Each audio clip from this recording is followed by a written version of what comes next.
Bueno,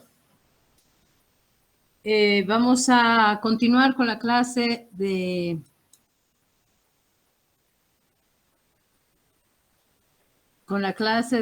cirrosis hepática. Vamos a hablar ahora sobre las complicaciones de la cirrosis hepática. Y la principal complicación es la hipertensión portal. La hipertensión portal es se habla de hipertensión portal cuando hay un aumento de la resistencia vascular intrahepática y del flujo sanguíneo en el sistema venoso porta. Entonces va a haber un aumento de la gradiente de presión porto-cava y por lo tanto se va a formar la circulación colateral. El gradiente de presión venoso portal va a estar mayor a 10 milímetros de mercurio. Y al haber esta hipertensión portal se forman lo que son las varices esofágicas, varices esofagogástricas, que luego pueden sangrar en cualquier momento. Otra consecuencia de la hipertensión portal es la encefalopatía hepática. Esta encefalopatía hepática se va a presentar como una complicación en aquellos pacientes que estén con una insuficiencia hepática más avanzada, ¿no? Grado B o grado C, según la clasificación de Child-Pugh que ayer hemos visto. Y se presenta porque hay anastomosis portosistémicas. Entonces, al presentarse en una insuficiencia hepática avanzada, resulta que es una complicación de mal pronóstico. La supervivencia cuando ya tienen un cuadro de encefalopatía hepática es del 43% al año y del 25% a los 3 años después del primer episodio de encefalopatía hepática. En la encefalopatía hepática van a haber alteraciones de conducta, neurológicas, de laboratorio, de intensidad variable y va a ser reversible. O sea que es una encefalopatía que aparece, luego revierte, cuando hay algún factor que precipite la encefalopatía o nuevamente se presenta y revierte, mientras todavía ese hígado tiene algún grado de funcionalidad. En el 11 Congreso Mundial de Gastroenterología en Viena, en 1998, se clasificó la encefalopatía hepática en 3 tipos. La tipo A, que es aquella encefalopatía asociada a falla hepática fulminante, a una insuficiencia hepática fulminante aguda. Una manifestación de esta falla hepática fulminante es que el paciente llegue a tener alteración de conciencia, llegue a tener encefalopatía hepática. La tipo B es aquella encefalopatía hepática asociada a derivación portosistémica quirúrgica, ¿no? Que actualmente ya no se hace ese tipo de cirugías para bajar la presión portal. Antes pues se hacía una derivación portocava quirúrgicamente o esplenoportal. Pero ahora lo que se hace es la derivación percutánea portosistémica intrahepática. DPPI en español vendría a ser y en inglés se denomina TIPS. Entonces, esta derivación percutánea portosistémica intrahepática la hace un radiólogo intervencionista. Vamos a ver dentro de un momento cuándo se tiene que hacer esto. Y a consecuencia de esta derivación es que también puede aparecer encefalopatía hepática. Y la tipo C, que es la que presentan los pacientes con cirrosis, los que todos los días vemos que se internan con encefalopatía hepática, puede ser de 3 tipos: la encefalopatía hepática episódica, simple o recurrente, la persistente leve o severa y la subclínica, que es incipiente, mínima, que solamente se detecta por estudios de psicométricos, ¿no? Como vamos a ver posteriormente. Entonces, la fuente principal, o sea, lo que produce la encefalopatía hepática es la elevación del amonio. Este amonio, la fuente principal de amonio es el intestino y se presenta o se produce a partir del desdoblamiento de productos nitrogenados, en los que actúan las bacterias colónicas. Y en hipertensión portal, estos productos nitrogenados del metabolismo de las proteínas o el amonio que se produce a partir de estos productos nitrogenados, por la hipertensión portal ya no pasan por el hígado, donde normalmente son depurados, y pasan por la circulación colateral portosistémica y llegan directamente al sistema nervioso central.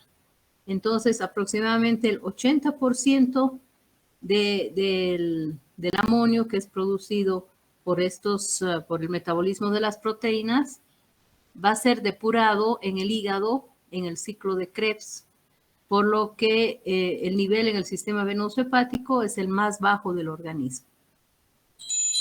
Pero en hipertensión portal no llega al hígado para ser depurado, entonces eso hace de que aumente la cantidad de amonio que no va a ser depurado y lleva a alteraciones neurológicas. En cirróticos se transporta amonio por los colaterales directamente a la circulación general. Capacidad de síntesis de urea disminuye. Los astrocitos se encargan de la detoxificación del amonio en el sistema nervioso central. Convierten este amonio a glutamina, pero cuando hay hiperamonemia va a haber gran cantidad de glutamina y esta glutamina se intercambia con aminoácidos de cadena ramificada que no son tóxicos y aminoácidos aromáticos que sí son tóxicos hacia el plasma. En la encefalopatía hepática, esta alta concentración de glutamina va a favorecer el influjo de los aminoácidos aromáticos mayor que aquellos que no son tóxicos. Entonces, el excedente de glutamina ocasiona formación también de falsos neurotransmisores como la octopamina. Todas estas alteraciones van a provocar el cuadro de encefalopatía hepática.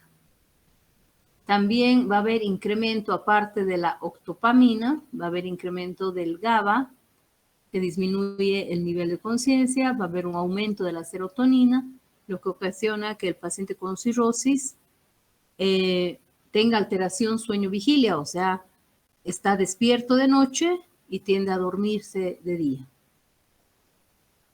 Todos estos elementos reemplazan a los verdaderos transmisores en el cerebro.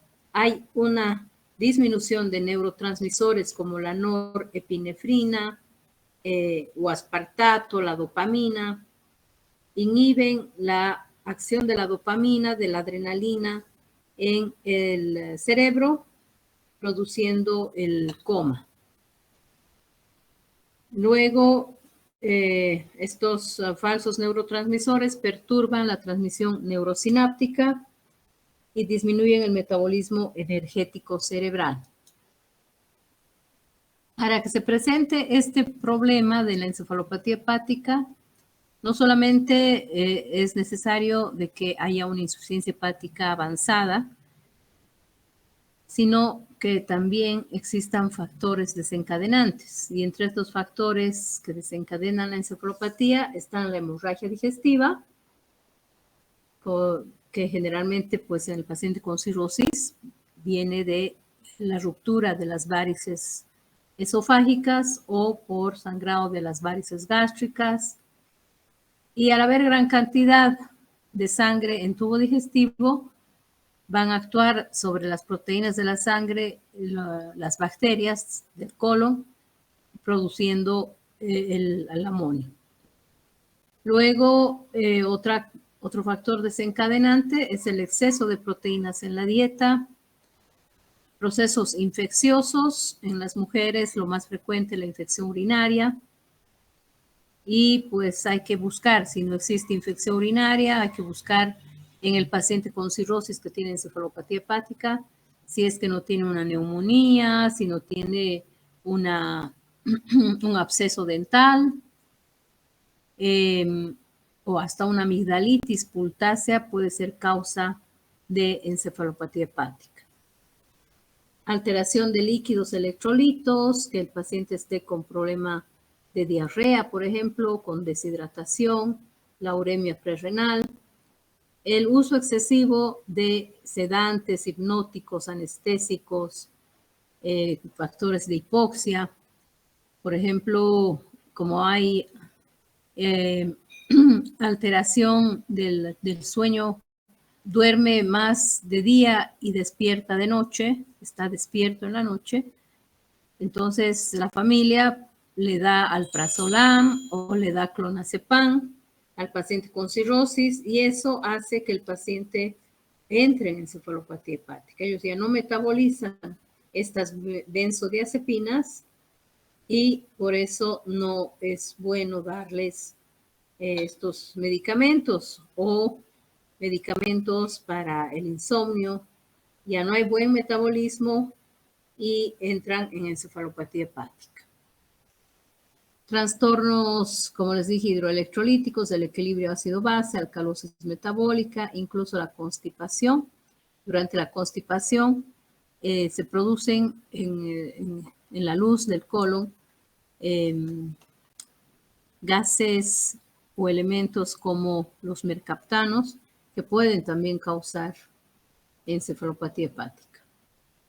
Y el cuadro clínico consiste en la alteración de la conciencia, alteración del patrón sueño-vigilia, puede haber apatía, lentitud de respuesta, que se llama esa lentitud de pensamiento, se llama bradipsiquia, la lentitud de palabra, o sea, el habla lenta y monótona, se llama bradilalia.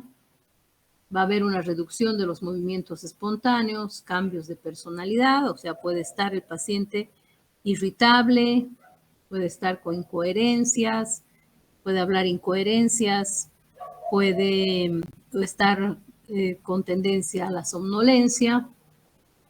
El deterioro intelectual, no puede hacer sumas simples, 2 más 2. Luego tienen también el fetor hepático. La asterixis es un signo que se presenta en encefalopatía hepática. Es un temblor de la mano, que eso pues van a llevar en práctica también. Se lleva los dedos hacia atrás y luego se los suelta y hay temblor de la parte distal de los dedos. A eso se llama asterixis. Hay alteración de los reflejos, hay tono muscular exagerado. Y tenemos la clasificación de Westhaven para la encefalopatía hepática, que nos muestra el grado 0, que es determinado solo por tests.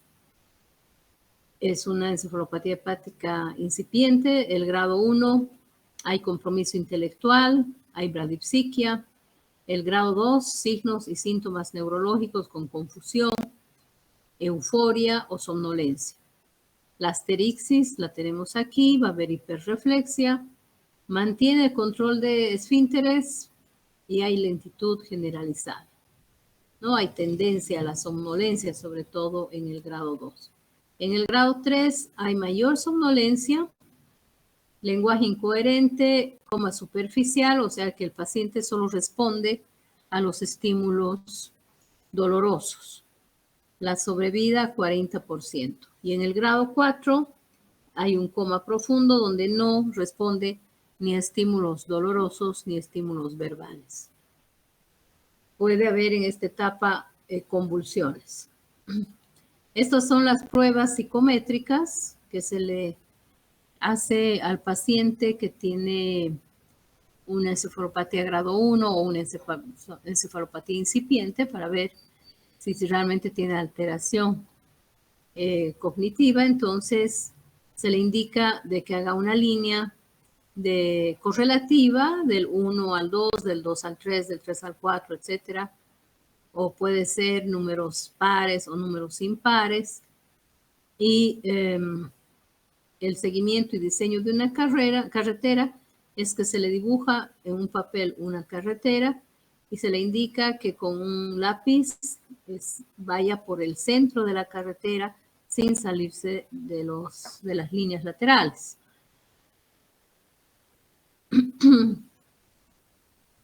También para el diagnóstico podemos hacer determinación del amoníaco en sangre arterial. Sin embargo, puede haber en algunas circunstancias falsos positivos, ¿no? Entonces, no es del todo un diagnóstico certero la determinación de amoníaco en sangre arterial. Perfil hepático, se hace un estudio del líquido cefalorraquídeo para descartar sobre todo otro tipo de alteraciones neurológicas, de otras enfermedades, el electroencefalograma y laboratorios de rutina y electrolitos, cultivos, examen general de orina para descartar que no hubiera una infección urinaria. El tratamiento de la encefalopatía hepática se basa en la reducción de la producción y absorción de las toxinas derivadas del tubo digestivo. Y es pues muy importante no solamente bajar el amoníaco, sino también determinar cuál ha sido la causa de la encefalopatía que ha desencadenado esta encefalopatía y tratar. Si tiene una infección urinaria, se tiene que tratar la infección urinaria, se tiene que curar de esta infección porque se le puede dar medicación contra la encefalopatía hepática, puede salir de la encefalopatía hepática, pero si tiene la infección va a volver a entrar en poco tiempo, ¿no? En días, en horas, va nuevamente a presentar datos de encefalopatía hepática. Entonces es importante determinar la causa y tratar. El buen manejo de líquidos, electrolitos, evitar infecciones. Aparte de darle el antibiótico que corresponda al proceso infeccioso, se hace enemas evacuantes con solución salina o lactulosa para limpiar bien el tubo digestivo y que no haya esa formación de amoníaco a partir de las proteínas. Luego, la dieta baja en proteínas animales, rica puede ser en proteínas vegetales, 40 gramos por día. Y se le da antibióticos que van a actuar en la luz del colon sobre las bacterias que normalmente tenemos en el colon. Y entre estos antibióticos no absorbibles, actualmente la que más se usa es la rifaximina. Viene de 400 miligramos y se puede dar 3 veces al día, cada 8 horas. La neomicina, pues no se usa ya. Y en caso de que no hubiera rifaximina o le es caro este medicamento para el paciente, no puede comprarlo, entonces se puede dar también metronidazol. 500 miligramos cada 8 horas. También este va a actuar sobre la flora intestinal y va a ayudar a que pase la encefalopatía hepática. La minoxidilina también podría darse. Y la lactulosa se utiliza. La lactulosa es un carbohidrato. Entonces, cuando toma el paciente, se queda en la luz del intestino, no se absorbe y su efecto va a ser de provocar una diarrea osmótica. Además de que va a acidificar el colon, lo que reduce la síntesis de amonio por las bacterias y su absorción. Entonces va a haber mayor eliminación de amonio por las heces porque aumenta además el peristaltismo, ¿no? Por ese efecto de provocar una diarrea osmótica y un aumento del peristaltismo, pero también hay una alteración del medio del colon, lo que hace de que no haya una buena síntesis de amonio por las bacterias. La L-ornitina, L-aspartato, es otro medicamento que proporciona un sustrato para la síntesis de urea y de glutamina, disminuyendo el exceso de amoníaco que se puede dar por vía endovenosa o por vía oral. Pero esto no se da si es que el paciente está con un daño renal, porque va a provocar mayor elevación de la creatinina. La encefalopatía es reversible y,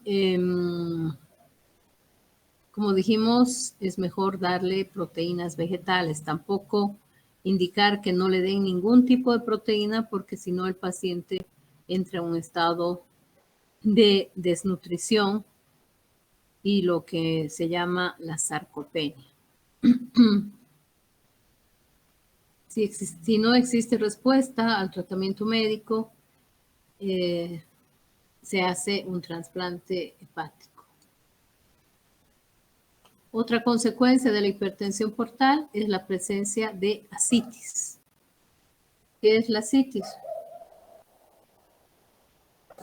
Es la presencia de líquido en cavidad peritoneal. Y no solamente ascitis, ¿no? Sino también los pacientes con cirrosis van a presentar edema en miembros inferiores y pueden incluso presentar anasarca. ¿Por qué se produce la ascitis en ellos? Porque hay una disminución de la síntesis de albúmina por ese hígado que es insuficiente, que ya no tiene una buena función, no produce albúmina, lleva esto a una hipoalbuminemia, una disminución de la presión oncótica con formación o presencia de líquido en cavidad peritoneal. Hay también una obstrucción hepática intravascular que aumenta la presión portal y por esto mismo va a haber retención de líquido. Hay un bloqueo venoso intrahepático con aumento de la linfa hepática, otro factor para llevar a ascitis.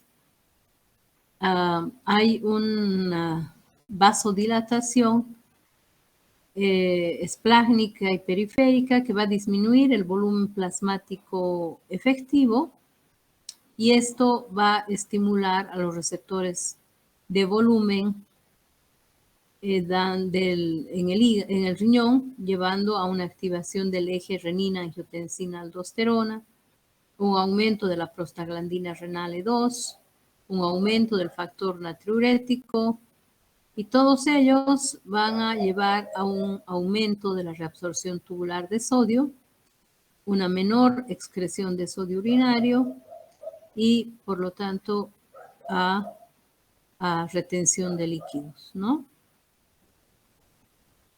Este es un paciente con ascitis y donde ven la circulación colateral. Ven la circulación colateral, entonces tiene una hipertensión portal y tiene un abdomen globoso por presencia de líquido de ascitis. También aquí pueden ver que tiene ginecomastia y es bastante delgado el paciente. Si no tuviera esta ascitis, pues se lo veía sumamente delgado. Ven ustedes sus brazos, está casi con sarcopenia, no tiene musculatura y tampoco tiene vellos, ¿no? En tórax anterior no tiene vellos a este nivel, tiene una distribución de vello pubiano triangular como de la mujer.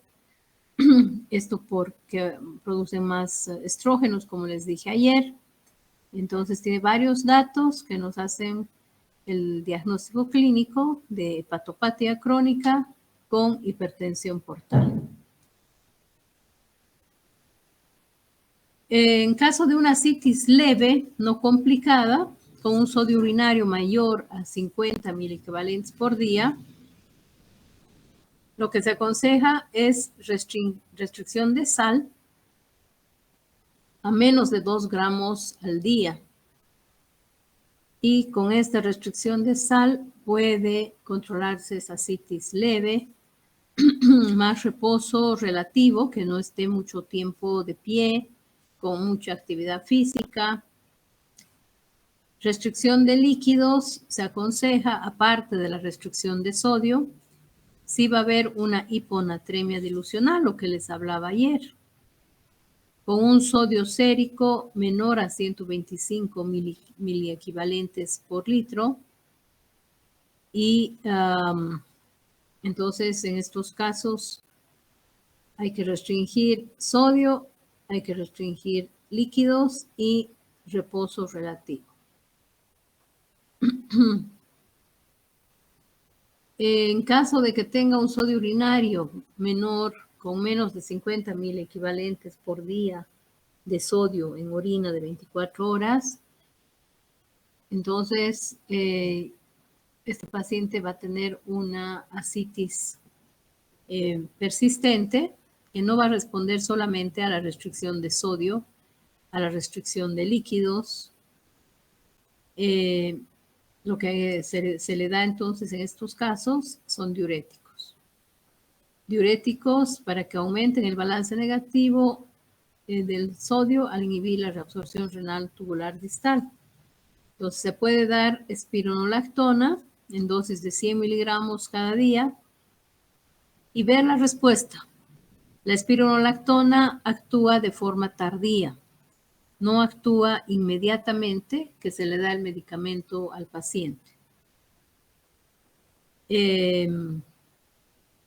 Hay que esperar 2-3 días la respuesta a la espironolactona para decir que no responde y aumentar dosis.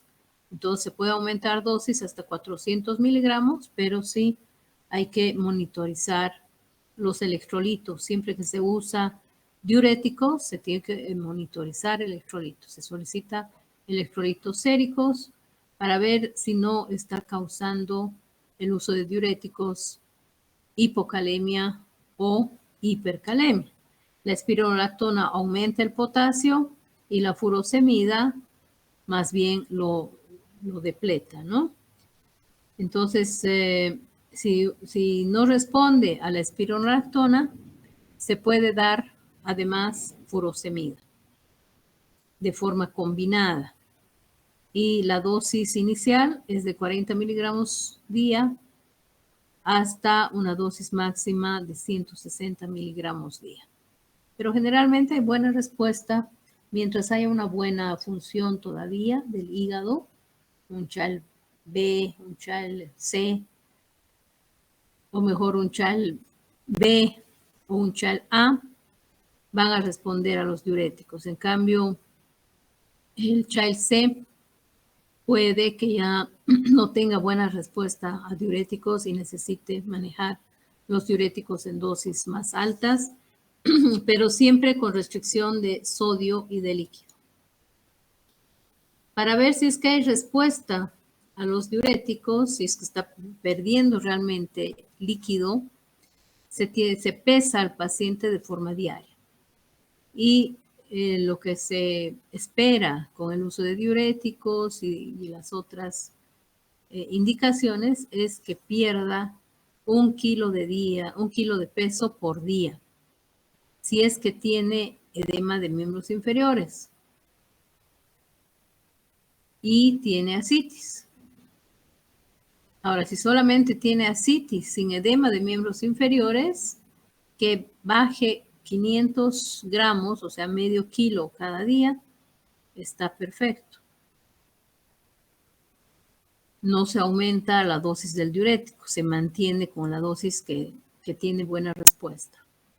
También se tiene que monitorizar el perímetro abdominal. Lo que se quiere es que baje 1 centímetro por día.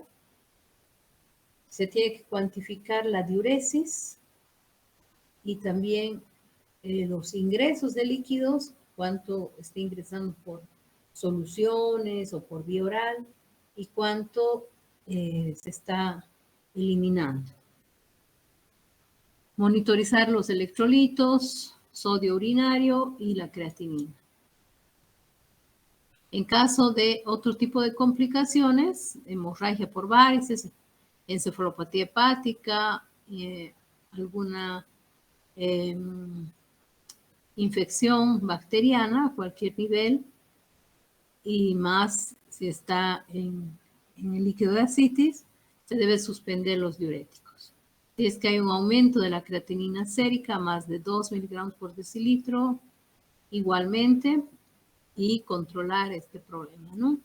Anormalidades electrolíticas severas, la deshidratación o hipotensión, se aconseja suspender diuréticos y nada más mantenerlo con dieta pobre en sal y con poco líquido. En caso de que tengamos una ascitis que no responde al tratamiento médico, se denomina ascitis refractaria.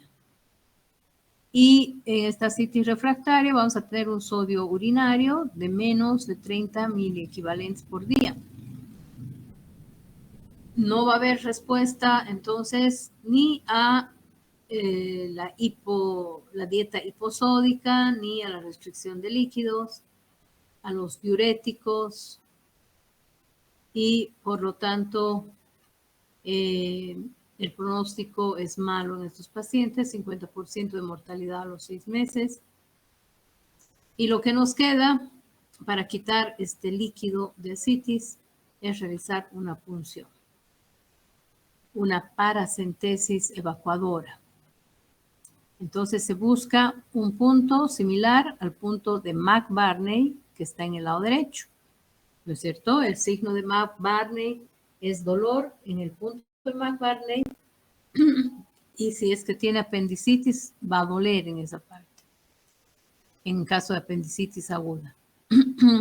Para hacer la paracentesis, esta se hace en el lado izquierdo, no en el lado derecho.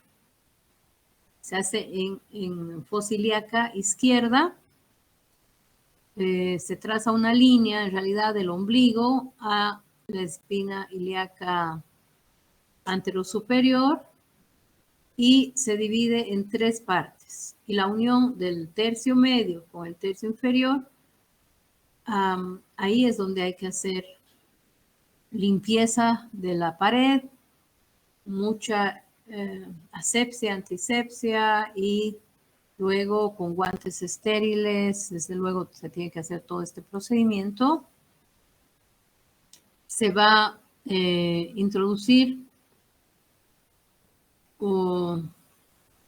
aquí se va a hacer una punción y se va a dejar un catéter, ¿no? Se deja un catéter y que va a quedar a caída libre en un frasco donde va a salir el líquido que se encuentra acá.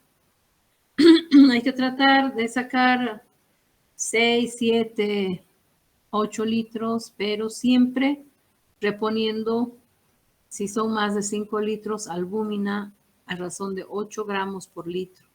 Entonces, pasar por viendo venosa, albúmina, o si es muy poco el líquido que se saca, podría darse Dextran 70, pero actualmente se ha visto de que es mejor dar albúmina para evitar un síndrome hepatorrenal, para evitar una alteración a nivel renal.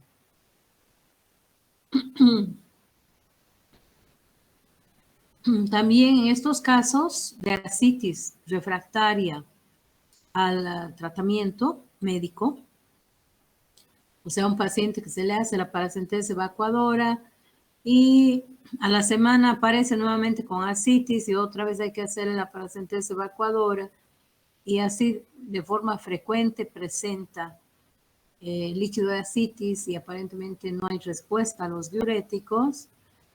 En esos casos está indicado hacer esta derivación percutánea portosistémica idiopática o intrahepática, que son los TIPS en inglés y DPPI en español.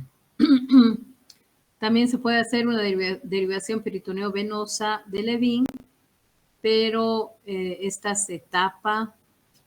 Entonces, en realidad, lo que más se aconseja, si se puede, si se cuenta con un radiólogo intervencionista que pueda hacer esta derivación percutánea, se la hace.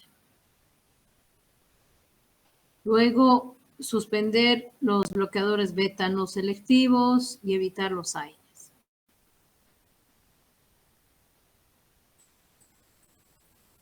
Bueno, ¿hasta ahí tienen alguna pregunta?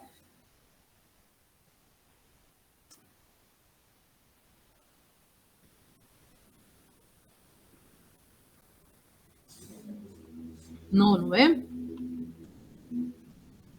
Ante la sospecha clínica de cirrosis, se tiene que verificar si es que el paciente tiene datos de hipertensión portal. Entonces se le pide una endoscopía para ver si es que hay varices. En la endoscopía deberá registrarse la presencia o ausencia de varices, el tamaño de las mismas, su localización, extensión, incluyendo un examen cuidadoso del fondo gástrico y la presencia de signos rojos sobre las varices, que eso significa que tiene gran riesgo de sangrar esa varice, cuando hay unos puntos rojos cereza en la superficie de las varices. Según Baveno, las varices se van a diferenciar entre varices pequeñas y varices grandes. Las pequeñas son aquellas que se aplanan cuando se insufla con el endoscopio, ¿no? Cuando se mete aire en el esófago con el endoscopio, desaparecen estas varices y esas se llaman pequeñas. Y grandes son el resto de las varices que no van a desaparecer con la insuflación. Un parámetro de laboratorio muy frecuentemente asociado a la presencia de varices es la trombocitopenia. Entonces, cuanto más trombocitopenia tenga el paciente con cirrosis, con seguridad va a tener varices. En cirrosis compensada, una cifra de plaquetas inferior a 150.000 por milímetro cúbico se asocia de manera independiente a la presencia de varices en la endoscopía. En Estados Unidos mueren 30.000 personas por insuficiencia hepática crónica y por lo menos un tercio desarrollan hemorragia digestiva varicosa. Y aquí ven la formación de varices en esófago y que pueden ser esófago gástricas, se continúan por el estómago. Y aquí ven las varices dentro del esófago que se ven grandes. Y esta es una varice gástrica que está en el fondo gástrico. ¿No? Varices pequeñas que se aplanan con la insuflación. Aquí vemos varices más grandes y estas otras que casi se unen una a otra. Y esta es una úlcera secundaria a que se infiltró alcohol absoluto a esta varice e hizo una úlcera. Aquí tenemos el endoscopio que se ve en esta imagen del estómago, por lo tanto esta parte es el fondo gástrico, porque se ve el endoscopio ingresando al mismo estómago. Y a este nivel se pueden ver estas dilataciones venosas que corresponden a varices gástricas. Y esta es una imagen de gastropatía hipertensiva, que es otra manifestación de la hipertensión portal, donde se ve el estómago. Este es el píloro, este es un pliegue que se llama incisura angularis, que divide el antro del cuerpo gástrico. Y esta imagen de como de piel de serpiente, que tiene estos puntitos rojos por donde puede haber salida de sangre, yo les digo como de coladera, se llama gastropatía hipertensiva, ¿no? Esta es una gastropatía hipertensiva. Causa de hemorragia también en el paciente con cirrosis. Existen diferentes clasificaciones para las varices esofágicas. Tenemos la clasificación de Dagradi, que toma en cuenta 5 grados. La grado 1 son aquellas varices que apenas se ven como una línea violácea y que desaparecen con la insuflación. Las grado 2 son aquellas que sí se notan más como un cordón y tienen un diámetro menor a 5 milímetros. Las grado 3 protruyen más marcadamente y tienen un diámetro mayor a 5 milímetros. Son rectas o tortuosas y en la que cada cordón puede individualizarse del adyacente, ¿no? Las grado 3. Las grado 4 son varices más prominentes en la luz que casi contactan con la pared opuesta, tortuosas y que coalescen unas con otras. Entonces, estas varices que vimos aquí son varices grado 4.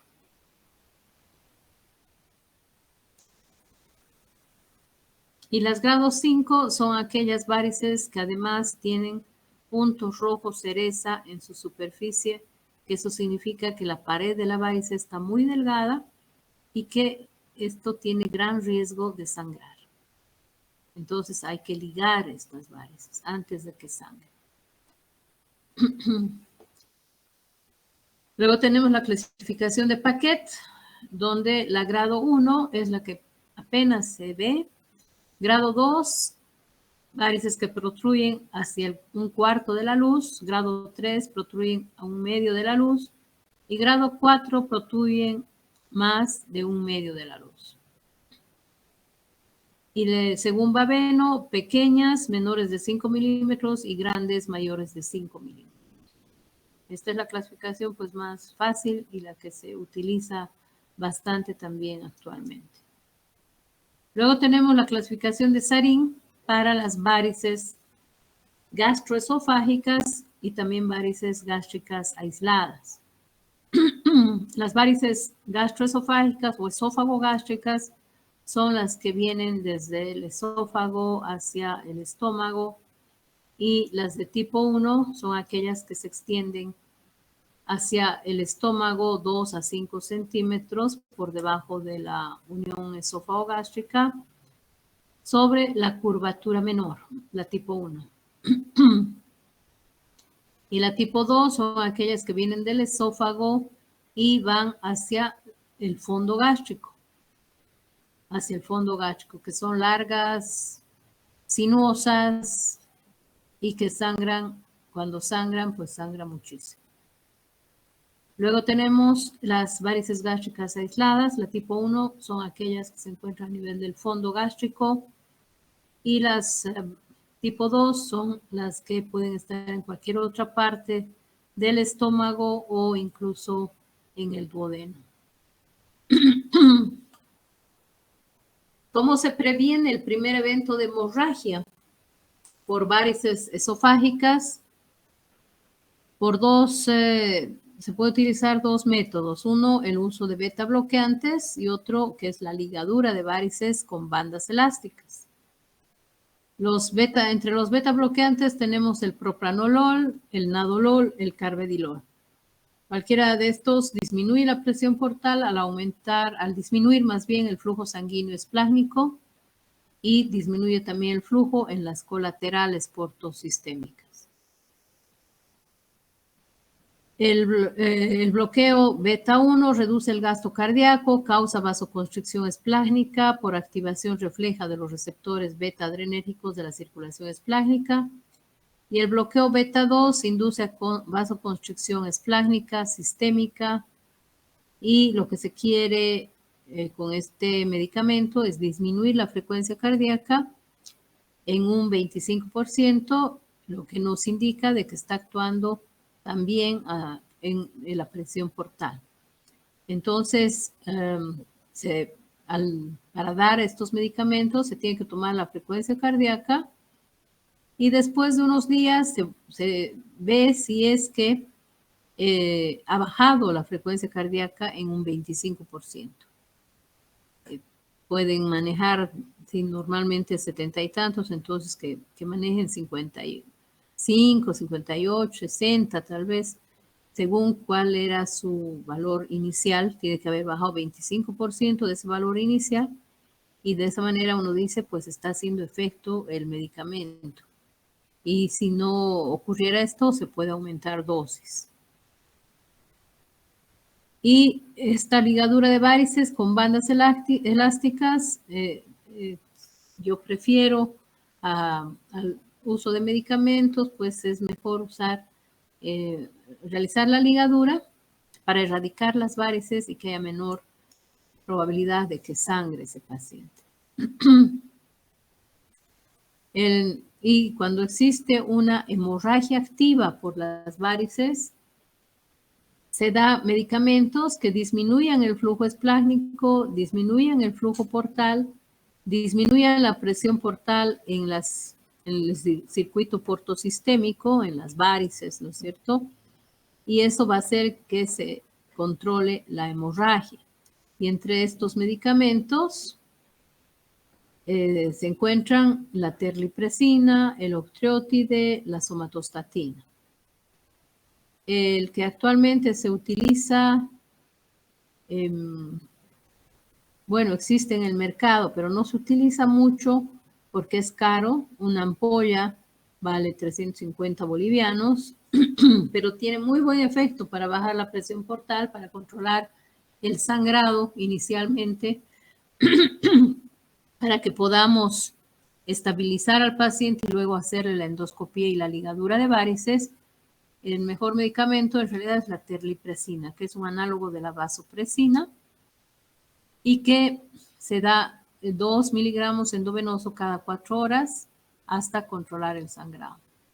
Y luego mantener 1 miligramo cada 4 horas con duración de 2 a 5 días. Pero ya en el segundo día o en el primer día, una vez que se estabiliza el paciente, se hace la endoscopía y se liga las varices y luego se puede continuar con este medicamento para evitar resangrado. Y suspenderlo según evolución, ¿no? El octreotide también nos sirve, es más barato que la terlipresina, también tenemos en nuestro medio, es un análogo de la somatostatina y se da en bolo de 50 microgramos en infusión continua de 50 microgramos por hora, por 2 a 5 días también.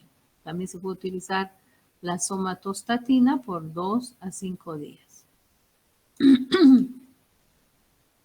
El tratamiento endoscópico de la hemorragia por varices es principalmente la ligadura de las varices. Esta escleroterapia se utilizaba antes que aparezca la ligadura.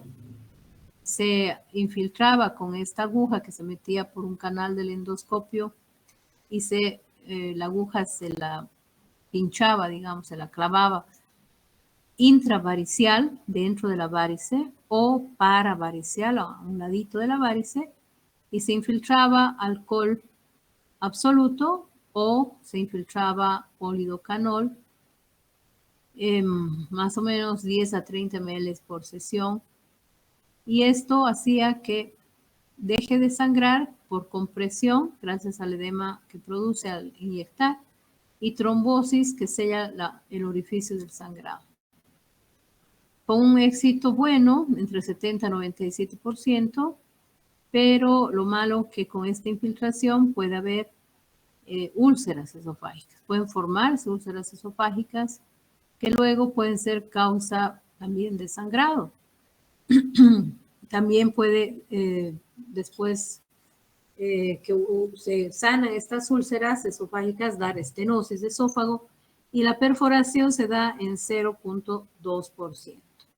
Después del procedimiento de la infiltración puede tener algo de fiebre, porque además hay una bacteriemia al inyectar un producto dentro de la varice, puede haber una bacteriemia. Es un procedimiento invasivo.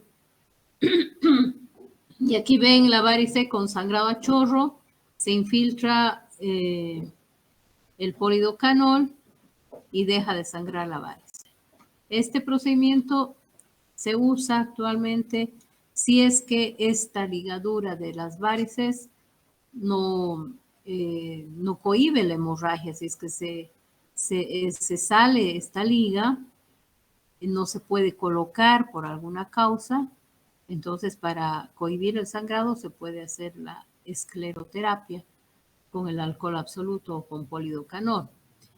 Pero si hay el set para ligar las varices, es mejor ligarlas. Tiene menos complicaciones y tiene muy buenos resultados. Entonces aquí ven el endoscopio con el capuchón que contiene varias ligas. En este caso 6 ligas, viene por sets, por 3, 4, 6 ligas. Y lo que se hace es acercar el endoscopio a la varice, aspirar y luego se suelta existe un dispositivo por fuera que está conectado al endoscopio que va a hacer de que una de estas ligas sea lanzada y provoque un torniquete alrededor de la varice. Y ya luego esta varice se cae. Se necrosa, se cae, ¿no? Y se puede colocar varias ligas en una sola sesión. 3, 4, dependiendo cuántas varices tiene el paciente. Se puede colocar varias bandas elásticas que condicionan menor riesgo, pues, o cohíben la hemorragia si está con sangrado, o si nunca ha sangrado, evita que sangren estas varices. Sirve también para la profilaxis, ¿no es cierto?, del primer evento, como dijimos hace rato, y también sirve para la profilaxis después de que ha sangrado, evitar un segundo evento de sangrado. Las bandas elásticas estrangulan mecánicamente las varices, desvían el flujo venoso hacia redes peri y paraesofágicas, éxito del 97%, se pueden colocar 5, incluso 8 bandas por sesión, y es el tratamiento de elección para varices esofágicas sangrantes. La escleroterapia es de segunda opción. Este es el balón de Sengstaken-Blakemore que se utilizaba hace 20 años porque no siempre se tenía endoscopios en todas las ciudades. Entonces, para trasladar al paciente que se sabía que era cirrótico y que estaba vomitando sangre, estaba con una hemorragia activa, se ponía esta sonda por la nariz y se insuflaba el balón gástrico, se insufla con más o menos 60 cc de aire que se conecta, o sea, se pasa el aire con una jeringa por una de estas boquillas, ¿no? Por una de estas boquillas, que esto llega a este balón. Esta otra boquilla llega al balón esofágico. Entonces, después de pasarle 60 cc para insuflar el balón gástrico, se pasa unos 200 cc al balón esofágico de aire y luego se conecta esto a un esfigmomanómetro,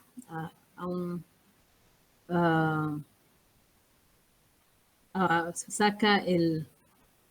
saca el tubito que se encuentra en el esfigmomanómetro y se conecta ahí esta boquilla.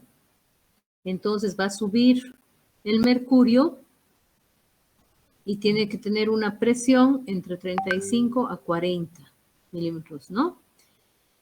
Entonces, a esa presión es que se tiene que insuflar este balón esofágico. No más porque produce isquemia del esófago y puede llevar incluso a perforar el esófago. Y se mantiene este balón en el esófago 24 horas. Para sacarlo se le hace tomar aceite de ricino para lubricar bien el balón y poder retirar sin traumatizar las varices. Tiene también un éxito para cohibir el sangrado de 85 al 90%, comprime las varices sangrantes, no dejar más de 24 horas para no necrosar la mucosa esofágica, y el paciente puede llegar a tener dolor retroesternal, perforación o neumonía por aspiración. Esto en realidad no se usa. Actualmente pues hay endoscopios y tratamiento endoscópico en muchos lugares. Por lo tanto, directamente se le hace la endoscopia y la ligadura de las varices. Pero si se tuviera un paciente en el campo y se tiene este balón, le salva la vida, porque hasta que llegue a Cochabamba, por ejemplo, puede entrar en un shock hipovolémico y puede fallecer. Existe este stent que se coloca también al esófago. Es una prótesis cubierta que se coloca en el esófago distal bajo guía endoscópica como una terapia de rescate para cohibir la hemorragia refractaria de varices hasta que se pueda hacer otro tratamiento al paciente, tipo TIPS, ¿no? Esto es lo que les decía, el TIPS o DPPI, derivación portosistémica percutánea intrahepática para disminuir la presión portal, que se realiza bajo guía fluoroscópica, se llega a la vena hepática a través de la yugular y se pasa una aguja por el parénquima hepático a la vena porta, se dilata el tracto y se coloca una cánula autoexpansible para conseguir un gradiente de menos de 10 milímetros de mercurio entre la vena porta y la vena hepática.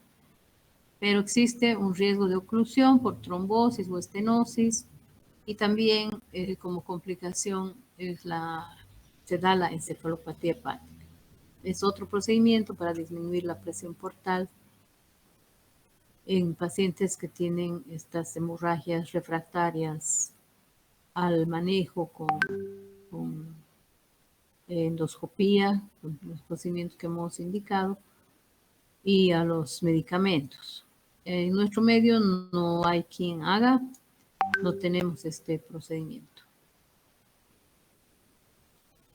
Las indicaciones para colocación de TIPS, la hemorragia refractaria, la profilaxis secundaria hemorragia por varices en espera de trasplante de hígado, sí, eso también. Como no tenemos aquí trasplante, pues no necesitamos en realidad, nada más hacemos las ligaduras. Pero en otros países les hacen los TIPS y luego ya hacen el trasplante de hígado. En ascitis refractaria al tratamiento médico y en síndrome hepatorrenal también es útil.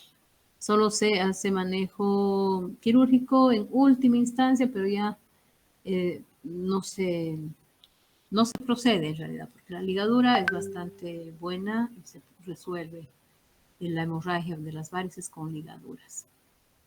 Prevención de episodios de hemorragia recurrentes después de que ha sangrado una vez. Para evitar un segundo evento de hemorragia, se le da los bloqueadores de bomba de protones, especialmente, no es bloqueador de bomba de protones, son los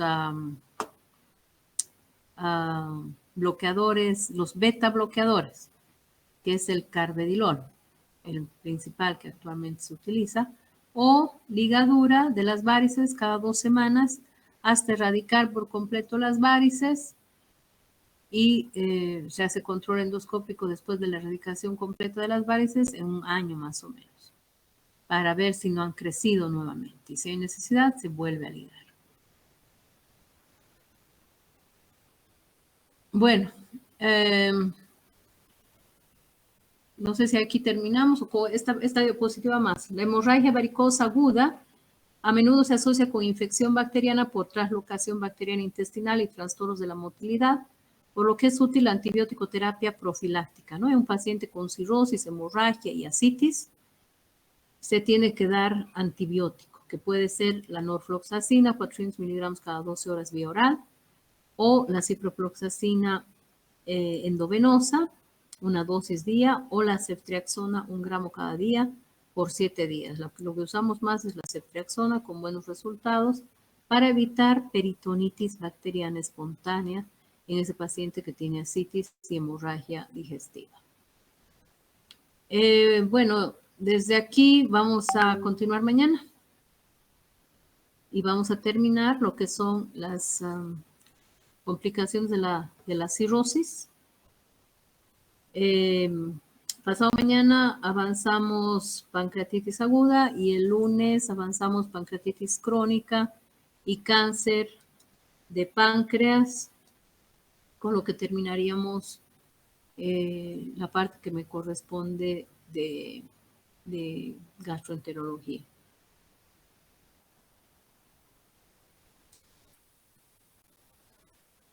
El doctor Keller también a un principio ya les dio, ¿no? Clases, o sea que conmigo terminan gastro y después continúan nefro, ¿no?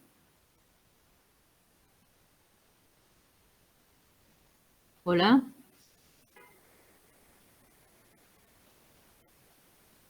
Luego de que yo termine, continúan con nefrología.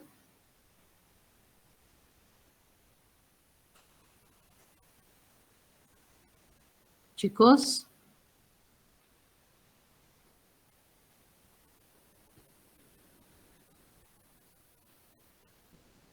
Hola.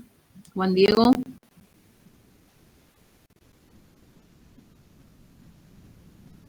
Ah, ya. Pero conmigo ya terminan gastro. Les digo que mañana les voy a dar pancreatitis. Mañana terminamos las complicaciones de cirrosis, el viernes pancreatitis aguda y el lunes pancreatitis crónica y cáncer de páncreas. Bueno, entonces mañana nos contactamos. Buenas noches, chicos. Buenas